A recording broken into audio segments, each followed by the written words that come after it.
And we Hello, are Bert. live. Yeah, okay. So, let's give them some context. We were editing the episodes of our Let's Play in the Foundry when we received an announcement, which I believe Bert hasn't taken a close look at yet. I didn't even read it yet. I'm going to read it to you, Bert.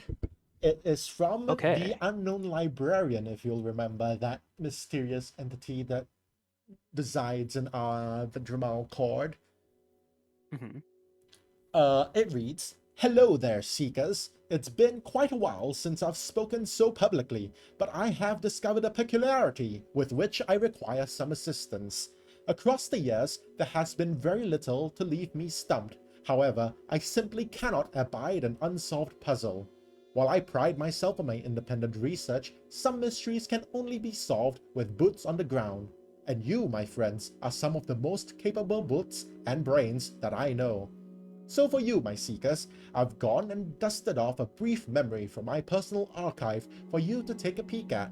I apologize in advance, as it's little more than a fragment. If I had found more, I'd have brought more, so don't go expecting a grand adventure like last time, you hear?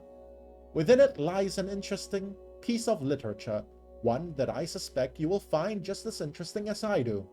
Do get back to me soon, my curious and capable friends." And with it is an attached archive memory.zip, which is a Minecraft world file.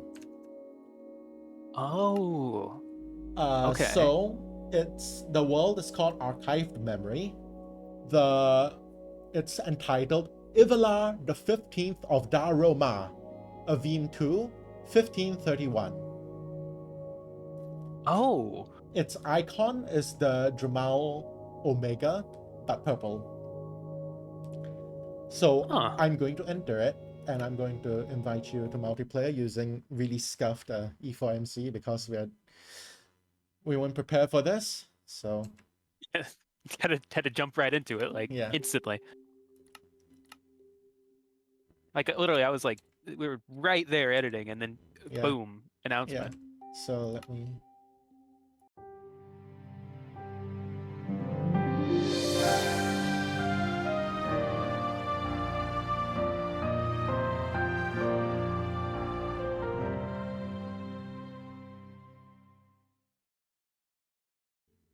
Okay.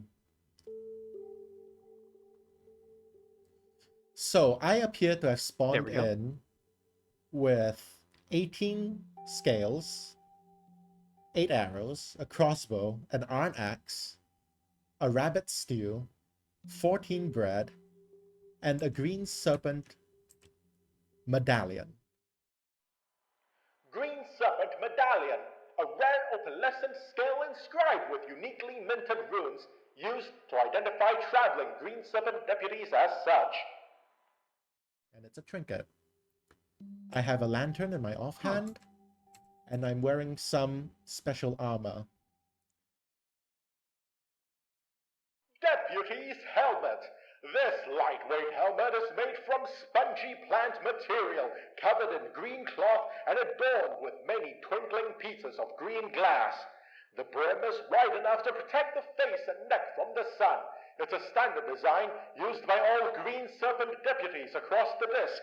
Being quickly recognized as nothing more than a friendly merchant has its perks. Emblazoned coat. The coat of each Green Serpent deputy is unique to the trader in question. They're often somewhat ramshackle, with patches of various exotic fabrics gathered on their travels, soon on as a form of braggadocio. Pockets are abundant and generally filled with junk. However, all Green Serpent deputies proudly wear their medallion of office upon their right breast. Loose trousers, airy enough to be breathable, yet heavy enough to keep warmth in when it matters. This style is old, originating from the Abrupt Plateau, but has spread like wildfire and adapted to every possible climate by the Orphic wanderers. The scaled trimmings along the seams shimmer faintly. Tough boots. Travel is rough on footwear. Thick, iron-riveted soles and layers of weatherproofed leather defy any jagged terrain. This, right here, is the true mark of a trader. Here is the rising spirit that never falters. Here is the striving that reaches past the horizon beyond what is possible. Here is what carried them into the unknown. So, hey Bert, did you spawn in? Yes, and I've run into two problems. Yeah? For one, I don't know where I am. And two, Yeah? it's got the wrong skin. What is this guy? Whatever. Anyway. What skin am I on? Oh, so Oh, this I'm is the what- pan. Oh, I'm... You're you. Yeah, I'm in the correct You're skin. normal you. Yeah, I don't know who this guy is. Oh well, this is a sneak. I'm wearing the right shirt, but I'm just not. I just got a haircut. I don't know what you're on about. So where did... Hey, it's Lodar. So we're on the base. Yeah. The terrain feels different. And of course, there's the latest additions to the realm. And the updates that I have Yeah, no clue about. Shut up, look. It's crazy seeing like falling leaves. Shut up, look. What is that? You see that? Yeah, so look at that. There's Lodar in the sky there, and there's a strange object in the sky in that Like just direction. bright, Very interesting. super bright something. Something in Av 2. We're in the Second Avihm near the end, I think. I don't remember when. Oh, hold on. Okay, so Loran is there. So yeah, what's some things in the history that would place this? Like, what's some things in the lore? This would be probably... I don't remember when Avsom fell. Was it like 1800s? I mean, It was either way. Av 2 still, right? Yeah, because we're in Av 2. We are in Av 2. Ooh, we're near a building. So Avsom's still around. This feels like the Heartwood, based on the trees and the purple and... Yeah, at Alright. least retro domain.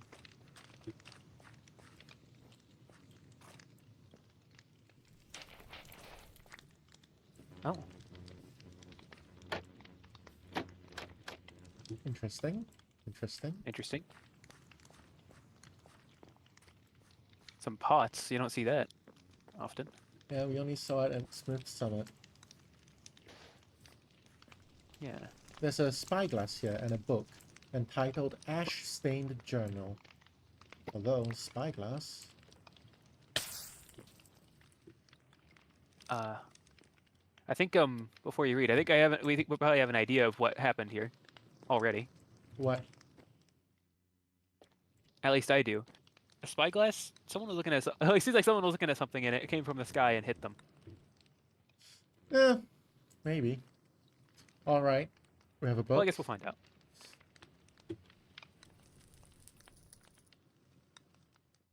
Do you think that blue thing is a new... No, Loran is there. What the fuck is that then? Anyway. So, per the librarian, this is but a fragment, so there's a visible world border round. I'm not sure It's there like will be much. Yeah, you're looking into a memory. Yeah. But this is definitely the Heartwood, it seems. I think I can see... Yep, there's the Heartwood mushrooms. There's a blue mushroom over there. Several, in fact. Anyway. Ash-Stained Journal. This is a long book. So, sit by the campfire and let's hear a tale. Through the ages, there are many things we've come to understand about Drehmal's firmament. The shapes, positions, and orbital periods of the three moons, the structure of the disk we call home, and the biological nature of the Quran that provides us light and energy. But there is one thing that eludes us still. What are the stars? These tiny points of light that dot the sky are in the thousands, and in ideal conditions can be seen in the tens of thousands. Yet we do not have an inkling as to what they actually are. I have a few theories. One, the most logical. They are other Terrans. Much like how many fish swim in the ocean, perhaps our Terran is one of many fish floating in the great expanse. 2. They are more moons. Perhaps the star-rise Drake forged many more moons in the time before time, and those points of light are her discarded first drafts. 3. They are a new type of celestial object, different from the moons, disk, and Terran. It is understood that objects appear smaller the further away they are. Either these objects are more massive than we can comprehend and are very, very far away, or they are very close and true to the size they appear. Thankfully, I can test all three of these theories. By adding mirrors to a spyglass to amplify the image, we have been able to view the moons and Terran up close all the way from the surface of Drehmal. Now, if I were to increase the size, alignment, and precision of these mirrors, I should be able to view the objects even further away and in much better detail. Looks like it's time to get building. Second Avihm, 1472. The observatory has finished construction. Tonight, as the Terran sets, I will turn my gaze to the stars and hope to glean their true nature. My writing may not reflect it, but I am absolutely giddy. No astronomer before me has created a telescope of such power, and to be the one to uncover the truth of such a prevailing mystery will enshrine my name in the annals of history. Second Avihm, 1474. It just doesn't make any sense. I tested it with Larun, and the rocky surface appears in immaculate detail. When I turn my gaze to Lodar, I can see strange, colorful ecosystems, as if I were a bird flying above. I even nearly burnt out my retina this morning when I went to view the Terran as it rolls over the horizon. The telescope functions exactly as it should, and yet the stars refuse to reveal their secrets. Their images, while appearing large in the view of my lens, gain no more significant detail. They remain fuzzy, blurred and out of focus. It's as if a pane of frosted glass sits between me and the stars. What are the stars? Second Avihm, 1475. Although I cannot observe them well, I figured I might as well make the most of this fixation. With the assistance of my apprentice, I've begun to catalog the stars, name them, count them, record their positions, so they can be more easily viewed later. Their positions seem static in the sky, appearing in the same place night after night, makes it easy to keep track of them. I wonder if that's by design. Second Avihm, 1479. I was wrong. They do move. Just very, very, very slowly. So slowly that you would never be able to tell if not for the power of this telescope. I suppose all that effort wasn't for naught. A discovery is a discovery after all. I just can't tell if they're moving towards us or away from us. Second Avihm, 1482. Another discovery. Perhaps the stars are more generous than they first appear. By passing the telescope's light through a prism, I've been able to determine that a red tendency denotes movement away from the viewer, while a blue tendency means it is moving toward the viewer. A minority of western stars have red tendency, with a band of stars without tendency in an arc a bit less than 40 degrees above the horizon. A majority of the stars have a strong blue tendency. Are they all being pulled towards something? Are we? Second Avihm, 1485. As I've begun to record the tendency of the stars, I've had my apprentice go to earlier points in the catalogue to add the tendency to their data. Tonight, he came to me mildly distressed. He told me that Zavrite 22 was missing.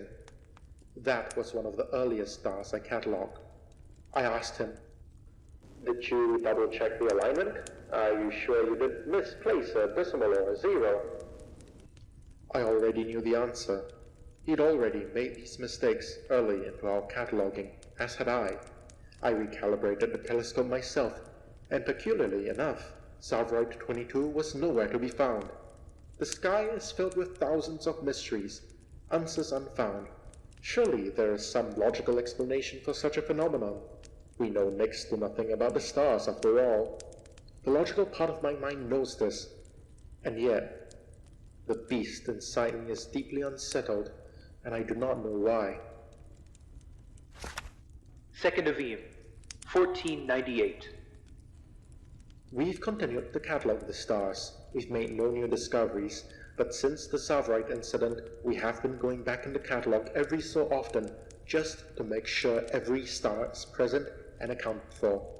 So far, the disappearance of Savrite 22 remains an isolated incident. Sometimes I tune the telescope for what were once Savrite's celestial coordinates, just to see if it somehow returned. Perhaps, by the will of the Star-Eyes Drake, the star is there once again. It never is. Second Avihm, 1512. Citrine 54 has now disappeared as well. This star was in the same celestial neighborhood as Savrite, just to the celestial southwest. At this point, we've gone back and checked nearly every star in the catalog, and Savrite and Citrine are the only two anomalies. It has been quite some time since Savrite's disappearance as well, to where my apprentice and I thought it would be a purely isolated incident, a mystery forever unsolved. But now, with the second star vanishing, it must be some sort of rare phenomena. I have two theories. 1. Drehmal continues to toy with the firmament. 2. If the stars are biological, as I've postulated in the past, perhaps they are simply dying. Neither of these I find satisfying. Second Avihm, 1519. I have not written in this journal for some time. There has not been much more to say. The stars have been as mysterious as ever, and yet we continue to catalog them. I am old now. My antlers are grand, and I fear my health is beginning to ail. My apprentice, who has been under my care since he was just a lad, will soon become the master. As I enter the care of the soul stealer, he has promised me he will continue my work. He will catalog every star in the sky, and he will continue attempting to uncover their truths. I cannot lie. As my being enters its twilight, I find myself deeply unsatisfied. So many years I've spent, and I still lack answers. Many nights I lie awake, thinking of Savrite and Citrine. I rack my brain, trying to find some hypothesis I can test. If I could just view them better, I could understand them better. When I do sleep, I dream I am a star. I dream that I am all of the possible things that a star could be. A Taran, a ball of fire, a grand moon, another disk. The dream always ends the same way. I disappear. My existence is brought to a sudden, violent, and terrifying end. My star form ceases to be. In the quiet catalysm, I become nothing. And until I awaken, that is how I remain. It makes me dread sleep. It makes me dread death, if that is all that awaits beyond. I do not wish to share the fates of Savrite and Citrine. I do not wish to disappear. I wish they would have granted me the answers I have spent my life searching for. It has been spent, and I have not the show for it. I sought so many answers, I sought so much knowledge, and yet I know nothing. Absolutely nothing. All I know, the only thing I know, the one thing I know for certain, I do not know what the stars are. Second Avihm, 1520. Hello, this is the apprentice. My master passed in his sleep not long ago. I can't exactly call it a peaceful passing, though. I had a whale in the middle of the night, and when I went to check on him, he was already under the Soul Stealer's care. I did not have any intention to write in this journal so soon, and it feels incredibly strange to be doing so. It's almost like wearing someone else's clothes. But, as I promised him, I will continue this journal as new mysteries arise and I make new discoveries. That way, perhaps his name will find its way into history as he always wanted. I will ensure his life will not have been all for nothing, as he lamented to me a few times before his passing. So, now for the topic of the century. Another star's gone, and I'm very glad my master is not here for this discovery. The disappearances of Zavrite and Citrine, well, only a curiosity at first, became a bit of a fixation in the latest stages of his life. I fear that another star going poof would have drawn him into obsession. Especially this one. Zircon 118, one of the brightest stars in our sky, now a hole in the firmament. Zavrite and Citrine were part of clusters of similarly luminous stars, their disappearances hardly noticeable. Zircon, however, has historically been an important star for both sailors and alchemists, as it was always one of the easiest stars to identify. I fear that while Zavrite and Citrine's vanishings had gone unnoticed to all except us, people may begin to talk about Zircon. I'm a little reassured knowing that people, gossip as they might, will likely dismiss it as an unexplained strangeness and pick a new important star and forget all about Zircon in a few years' time.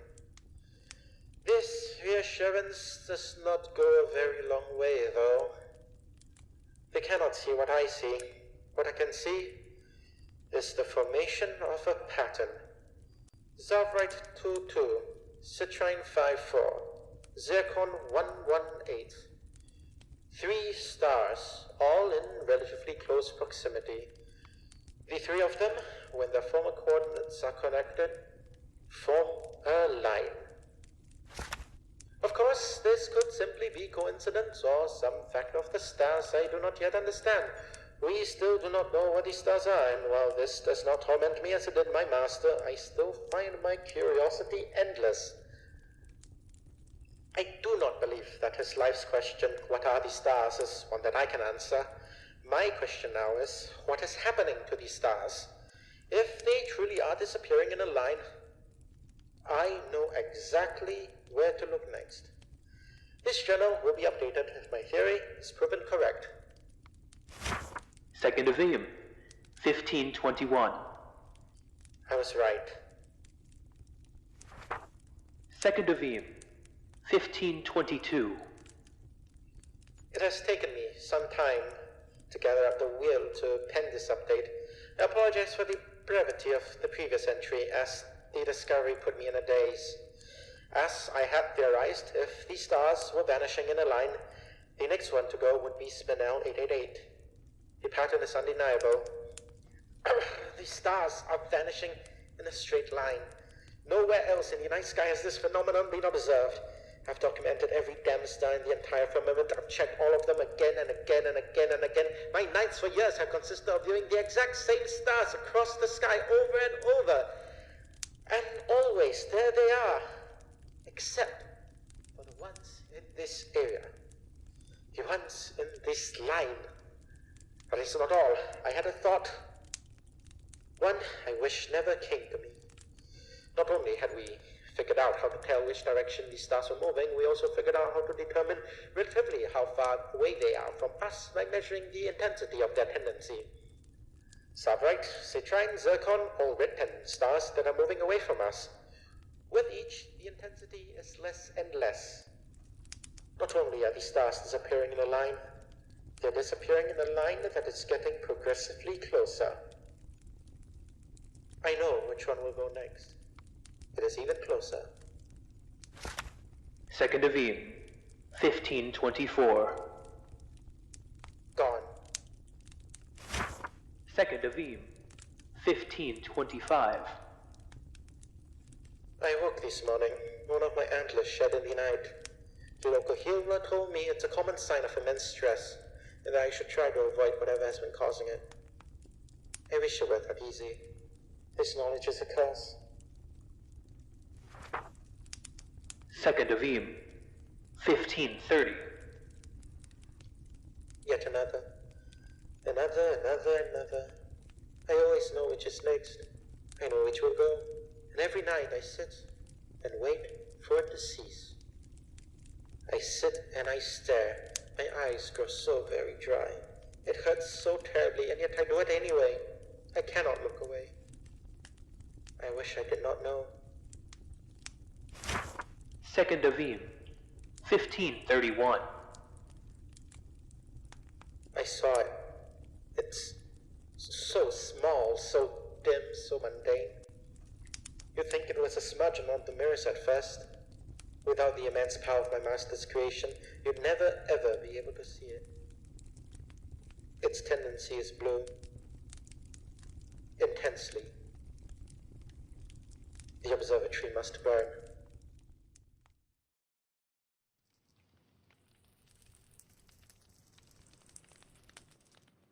That's the end of the book, right? Blue tendency. It's getting closer. No, red is getting closer, right? I thought red was going away. Hold on. Let me read. This is a very long book. Let's have a look. Let's think about this. All right. Let's have a yeah. Okay.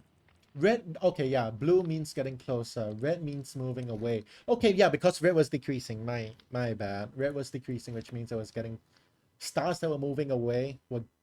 Stars that were moving away in terms of magnitude, like they were getting closer and closer, so whatever I was doing was getting closer and closer. And whatever was eating the stars was moving towards us, and eating stars that were moving. Okay, yeah, that makes sense. Man, red shift and blue shift, right? Speaking of, Yeah. yeah, then what's in the sky right now? But that disproves my. Like I thought, something hit this, but this was on purpose. And The apprentice seems found the pretty recent knowledge. because what was of the year that burning that it is right now? That's a great question. It's still burning? This is a memory, so. Yeah. And in speaking of this as a memory, the Heart of the Void is still there. I don't know if... Look up there. Well, you have to look at my screen, but the Heart of the Void is still there. Yeah, that direction. So... If the Heart of the Void is still there, that means... Would it have appeared in the sky before the fall of Absalom, etc.? Would the Heart of the Void... I mean, maybe that was like kind of a ominous sign that something was going to go down. Maybe. But no, the whole point of the Heart of the Void was that it was getting closer and closer towards Drehmal, right? As we neared the end of the game, it got closer and closer, it was more visible from Lodar, and when it was the end of Drehmal as a whole, as the disc, it was right above us. So it's like getting closer and closer. So if the Heart of the Void is still visible... It's about the same distance. Hmm? What's about the same distance? Maybe it just takes that long to move. Yeah, maybe. Maybe... Oh yeah, well, I guess the end of the game sort of accelerated the end of the universe as we know it. Yeah. But yeah, so that means... Oh, this must be part of the telescope here, this copper. Yeah, you can see a lens that's fallen over. I wonder if there's anything else in this fragment of the Heartwood. Like, I see a mushroom over there. I kind of want to go to it. And, of course, as with all Drehmal, we should also have a look at if there's any secrets. Yeah, we can see if there's anything. Maybe we'll find a runic catalyst somewhere in here. Yeah, can't go wrong with a runic dollar.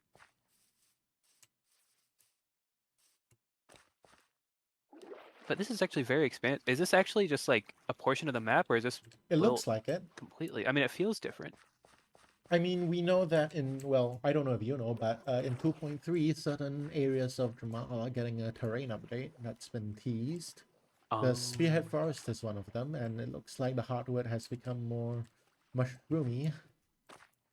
If this is the hardwood, I'm assuming it is. I mean, yeah, it feels very hardwood. I mean, mushrooms, you know. Yeah. Well, then, like you said, it could be. They could have mushroomed somewhere else up. So obviously, there's a big blue Wait, did they add thing. like a? Yeah, which I'm guessing is a blue tendency star. Well, not But as maybe not. Well, we Oh, don't know what well- ate it. Like, I'm assuming the last few pages is Or, yeah. the apprentice seeing what ate the stars, right? What What it- caused them to disappear, right? And the reason he burnt it down is because he Oh, realized yeah. that thing has a blue tendency, which means it's approaching the disk of Drehmal. Does that make sense? Oh, so something's coming. So, like, the master was watching as red tendency stars were disappearing, and then the apprentice realized there was a straight line, and that the stars that were disappearing had magnitudes of intensity that indicated that they were getting closer and closer to Drehmal, the disk. So when he noticed that, and he was watching it, and he saw that whatever destroyed the stars had a blue tendency, he realized that whatever it was approaching us, and finding this knowledge so cursed and forbidden, he destroyed the observatory. That's what I'm guessing. So something's getting closer from out there. Yeah. Which, you know, it is pretty Which- terrifying. And I'm wondering, that's what I'm thinking, like, is it something that we know of? Well, you know, post Drehmal's story, or is it something else entirely? I can't Because, think like, of anything. I was thinking, Yeah. like, an interpretation is if physically, well, I don't think it makes sense though, but if physically the Mythoclast could show up and from space, or I guess the void, what would you call that? Beyond the veil. Because it's getting close to the fall, I think, if we're right. But I had a as, thought. you know, an omnipotent being. Oh?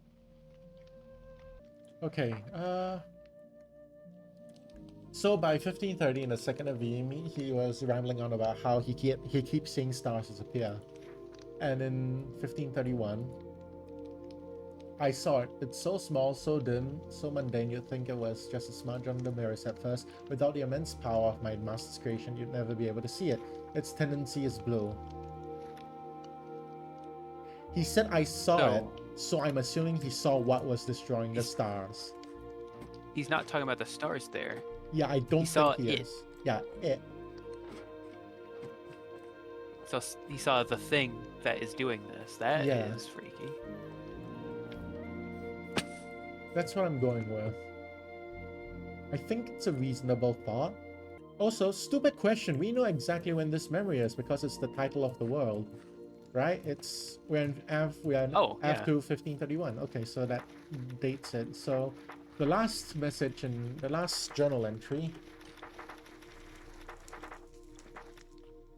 It's right. It is right after when this was burnt down because the last journal entry is Second Avihm 1531. That.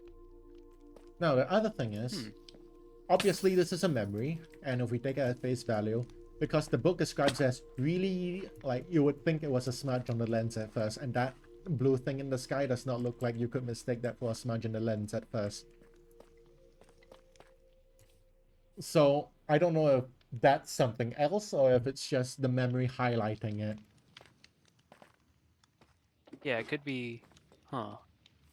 Or if that's like. Or if, you know, the Ascent looked up and saw what is in the sky right now, and that's also what led him to be like, nah, we gotta burn this down.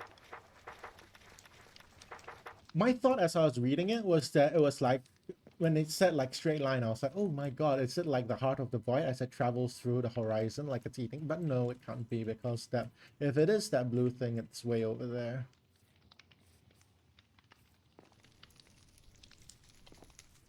So here's the other thing, right? We know from the end of the game, from the Resonant Halls, from the Resonant Eye, we know that all of the stars are a part of the multiverse, right? Mhm. We know that each star is another realm, right?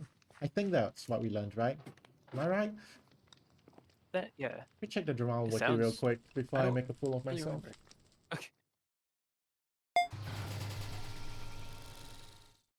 Resonance dive established. Energy flood request received. Warn. Flooding catalyst beyond safe levels. Peering beyond. 1 signal sent. Integer overflow. Signals received. Critical error. Projection pool exception. Dive notes. Chief Observer Orit Sahane. There are trillions of them. The signal count didn't stop incrementing. Some are similar to the echo signals we detected off our own veil. Others are wildly different. All of them. Realms. The retina pool couldn't handle it. Need to upgrade.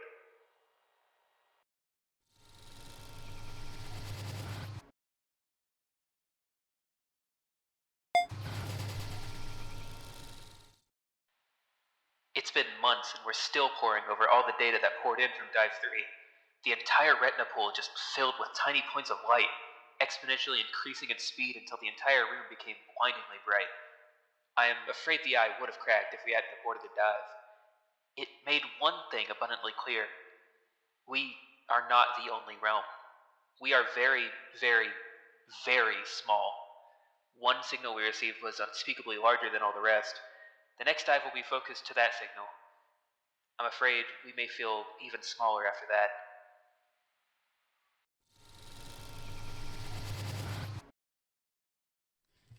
I think it is implying that all the stars are other realms in the multiverse. Right? I think that's what I'm getting from that. That's probably the intention. So right now we're about 300 years away from the fall of Absom. So yeah, they're still well and good. I wonder if this is like a countdown to it.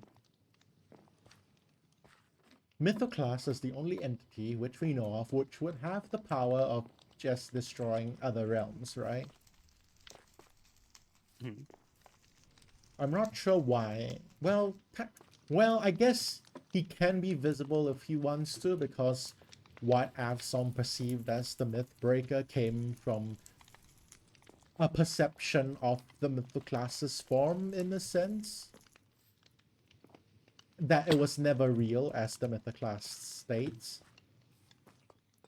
And so I'm wondering if, you know, Yeah. if these are multiverses that operate in the same way as we think of multiverses in the real world, could the Mythoclast have been destroying alternate Avsoms which grew to power, much in the same way that ours did? Yeah, what if our Avstom wasn't even The like first. the only one? Yeah, I don't remember. Or even the first. What if Yeah, that's just what he does? exactly. And I don't remember what the dialogue in the Mythoclast states at the end game, but it seems like he's like the curator of reality in a sense, right? Yeah, maybe not. He does say that intervention is not something he does often in the Madden path. Yeah, because it's So, it literally had to just go and like what kill an ear. Like that's yeah. basically one of the only things he ever did. But he's the only entity that I can really think of that is capable of destroying entire realms.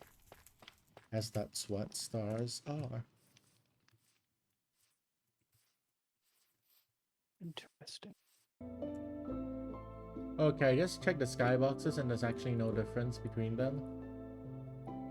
Oh. So maybe that guy was just insane, you know? Maybe stars aren't actually disappearing.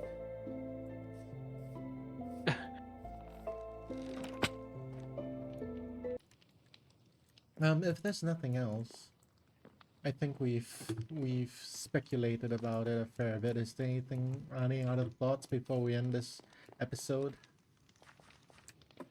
I think that's kind of it.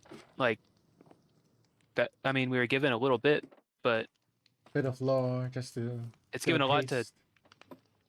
And it's something that some didn't recognize as far as we're aware, even with the invention of the resonant eye and the aphelion to attempt to pierce the veil. Because they didn't really. Yeah, they didn't say anything. They didn't mention. So that's a mystery that hopefully 2.3 will give us some clarity to. But then I guess it makes sense though. They're so dead set on their own goals that. Yeah, especially with the Reign of Veneer. Failed to see something coming straight for them. Let's say that you, the audience, will see this in the November break as we edit the rest of season. Well, as we do a final polish pass on the rest of season 4. So let's say that you, the audience, will be seeing you in the foundry when we return to our regularly scheduled season 4 programming. Touch that dial. What? Oh, What do you say? that doesn't matter. You killed yourself. Well, it's still recording. What do you say? I said, don't touch that dial.